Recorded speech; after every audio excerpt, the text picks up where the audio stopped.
is customary that eligible voters in Nigeria every 4 years elect credible candidates to the National Assembly.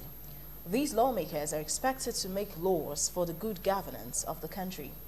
Senator Matthew Urhoghide, representing Edo South Senatorial District at the National Assembly, falls into the category of lawmakers who have the interest of people at heart. In this news commentary, Best in Bureau of the News and Current Affairs Department highlights Senator Matthew Urhoghide's contributions to the development of the society in the area of business of lawmaking since the past 3 years. Ameze Obaisiamu presents details. My name is Senator Matthew Urhoghide. I represent Edo South Senatorial District in Edo State. Like the goldfish that has no hiding place, distinguished Senator Matthew Urhoghide has been very visible at the 8th National Assembly, as he has been very outspoken, intelligent, dogged, articulate, and one who has never been a bench warmer at the Senate, though he is a first-time member of the National Assembly. The very meaningful contributions of Senator Urhoghide drew the attention of the Senate President, Dr. Bukola Saraki, who appointed pharmacist Matthew Urhoghide as the Chairman, Senate Committee on Culture and Tourism. He was also elevated as the Chairman, Senate Committee on Public Accounts, which according to Senator Urhoghide is the only committee backed by law. The Federal Audit Service Commission Bill 2017 HB 107 was passed by the House of Representatives on 19 April 2016 and transmitted to the Senate for concurrence. A referral on the bill was sent to the Senate Public Accounts Committee on 13 July 2017 for input and thorough scrutiny to aid the Senate in its passage. The bill is to empower the Office of the Auditor General to bring about proper accountability in public expenditure of the Federation. That the bill, if passed, will reposition the Office of Auditor General for the Federation, enhance the capacity of the office to perform its constitutional role of ensuring transparency, accountability, and probity in the management of public funds of the Federation.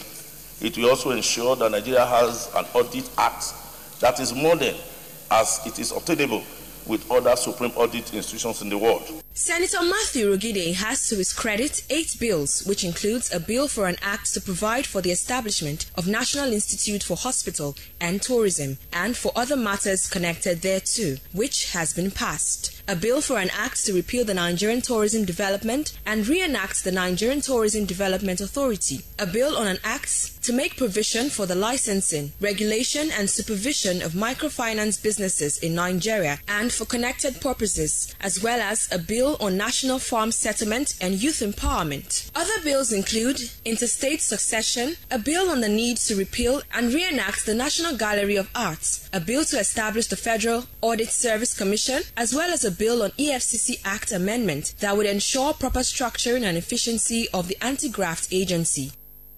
Mr. President, distinguished colleagues, it is important to know that microfinance policy will recognize the existing informal institutions and brings them within the supervisory purview of the CBN, will not only enhance monetary stability, but also expand the financial infrastructure of the country to meet the financial requirements of the micro, small, and medium enterprises.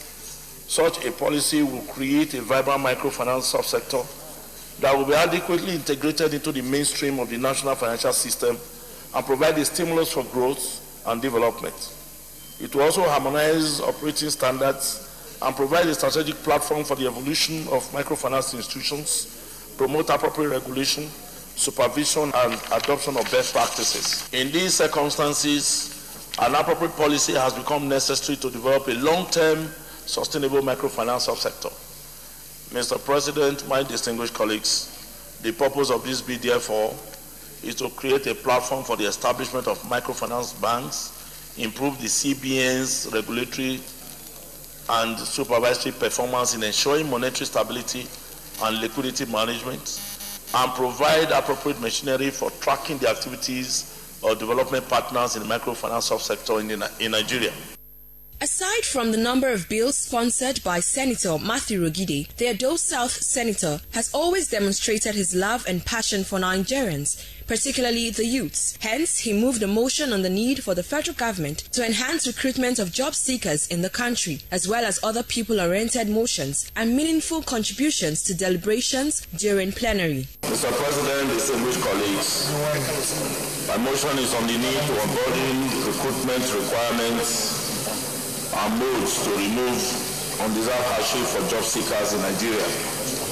All ministry department agencies and corporate private sector apply the Catch-22 phrase, which is a requirement for cognate and requisite experience before an applicant can be employed.